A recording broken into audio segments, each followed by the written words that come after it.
সাদিয়া আফরিন। খবরে আমরা যেমনটা দেখছিলাম যে গতকাল রাত ঠিক 1:45টার দিকে একজন শিক্ষার্থী বার্ন অ্যান্ড প্লাস্টিক সার্জারি ইউনিটে ইন্তেকাল করেছেন। তার নাম হচ্ছে সাহিল ফারবি আয়ান। তার শরীর পুড়ে গিয়েছিল 40%। আগে থেকেই আশঙ্কা করা হচ্ছিল যে সে হয়তো বাঁচিয়ে রাখা খুব কঠিন হয়ে যাবে। এখন পর্যন্ত আমরা যতদূর জেনেছি যে সর্বশেষ মৃতের সংখ্যা দাঁড়িয়েছে 34 জন এবং বার্ন ইউনিটে এখন পর্যন্ত মারা গেছেন 18 জন এবং বার্ন ইউনিটে কিন্তু ভর্তি রয়েছেন 34 জন দগ্ধ রোগী। একটি কথা বলতে চাই যে গত 21শে জুলাই মর্মান্তিক এই দুর্ঘটনাটি ঘটে রাজধানীর উত্তরাতে মাইলস্টোন স্কুল অ্যান্ড কলেজে।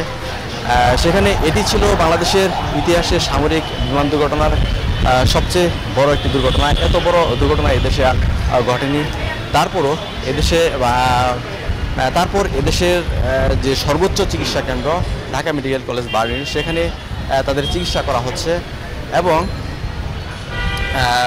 বিভিন্ন দেশ থেকে, বিশেষ করে পার্শ্ববর্তী দেশ ভারত, চীন এবং সিঙ্গাপুর থেকেও বিশেষজ্ঞ চিকিৎসকরা রয়েছেন এই বার্ন ইউনিটে। তারা সার্বক্ষণিকভাবে সর্বোচ্চ চেষ্টা করে যাচ্ছেন, যারা ভর্তি রয়েছেন, আহত রয়েছেন, তাদের চিকিৎসা নিশ্চিত করছেন। সাদিয়া আফরিন, এই ছিল বার্ন ইউনিট থেকে সর্বশেষ।